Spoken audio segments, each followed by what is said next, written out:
Witajcie kochani na mojej kanapie. Po ostatnich przebojach z autem przyszedł czas na długo wyczekiwany relaks. Dziś robimy bransoletki z muliny. Gotowi? Zaczynajmy! Ten wzór należy do jednych z najłatwiejszych, od którego warto zacząć naukę. Oto 5 kolorów, które wybrałam. Z każdego z nich odetnę po 2 nitki tej samej długości. Początek nitki przykładam do reszty nitek i właśnie w ten sposób je odmierzam. Kiedy mam już wszystkie odcinki, robię słupek. W taki sposób i ściskam. Ważne, żeby te nitki były dłuższe tutaj, ponieważ nimi będę wiązać bransoletkę. Widziałam wiele technik. Część dziewczyn przykleja robótkę do biurka. Ja natomiast nauczyłam się w ten sposób i jest mi tak po prostu wygodniej. Wbijam agrafkę w poduszkę, następnie w supełek, z powrotem w poduszkę i zamykam. W taki sposób będzie ona sztywna i nie będzie nam latała. Rozdzielam teraz wszystkie odcinki nitek i ustawiam je tak, jak chcę, żeby moja robótka wyglądała. Jaki kolor ma być pierwszy? Biorę pierwszą nitkę od lewej i wykonuję swego rodzaju czwórkę. Następnie przechodzę nitką od dołu w ten otwór i zaciskam. Ponawiam. Dlaczego 2 supełki? Jeżeli zrobicie jeden, bransoletka zacznie Wam się kręcić, więc trzeba pilnować tego, aby zawsze to były 2 supełki na jednej nitce. Kolejna nitka, tu będzie lepiej widać. Czwórka. Następnie nitka przechodzi pod i zaciągam. Jak widzicie, skończyłam pierwszy rząd. Nitka, którą zaczynałam, jest na samym końcu.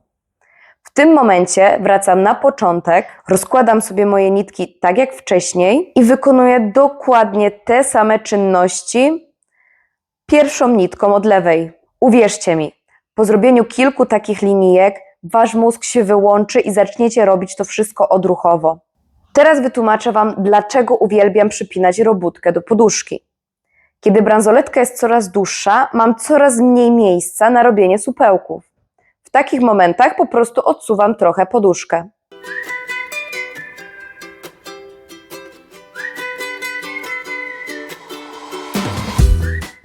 Ten wzór nazywamy jodełką i jest on równie prosty jak poprzedni.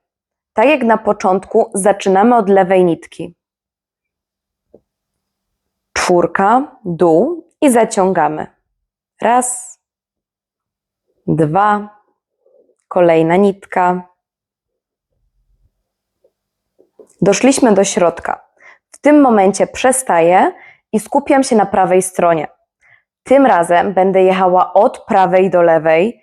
Proces wygląda tak samo. Robię czwórkę. Widzicie? Jest też czwórka. Przechodzę dołem i zaciągam. Po raz kolejny czwórka, dołem i zaciągam. Oto jedyna różnica między lewą a prawą. Brzuszek naszej czwórki jest skierowany w prawą stronę. Ok, doszłam do środka i mam 2 nitki tego samego koloru. Teraz wykonuję także czwórkę i tu nie ma znaczenia, czy zrobię ją od lewej do prawej, czy od prawej do lewej. I w ten sposób mamy skończony pierwszy rząd. Analogicznie robimy dla pozostałych kolorów.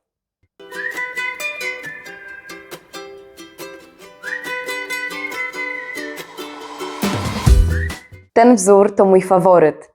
Jest banalny w zrobieniu, dodatkowo w moim odczuciu prezentuje się bardzo ładnie. W tym wzorze klasycznie zaczynamy od lewej nitki i przejeżdżamy nią całą długość. Kiedy dojeżdżam do końca i zostaje mi ostatnia nitka, wykonuję na niej 2 słupki, tak jak wcześniej. Wykonuję 2 słupki na tej samej nitce, z tą różnicą, że w przeciwnym kierunku. Moja nitka jest już na końcu i teraz wykonuję nią ostatni zygzak, czyli jadę z powrotem w prawą stronę. Tak prezentuje się gotowy zygzak. Lewo, prawo, lewo. Po zrobieniu 3 rzędów zabieram się za kolejny kolor. I jak widzicie, dzięki zwykłym supełkom możemy uzyskać naprawdę fajne rezultaty, a wzory naszej bransoletki zależą tylko i wyłącznie od kierunku, w którym robimy dane supełki. Osobiście dla mnie była to super przygoda, ponieważ mogłam cofnąć się wspomnieniami do momentów, kiedy siedziałam na korytarzach z koleżankami w podstawówce i robiłam tego typu bransoletki. Pamiętam, że też na lekcjach nieraz nam się zdarzało gdzieś w tylnej ławce. Jestem ciekawa, czy tylko ja jestem takim dinozaurem, który robił takie rzeczy, czy nadal dzieciaki robią bransoletki z muliny, a może sami nadal je robicie, więc dajcie znać w komentarzach. To już koniec w dzisiejszym odcinku. Z całego serca życzę Wam udanego dnia i do zobaczenia za tydzień.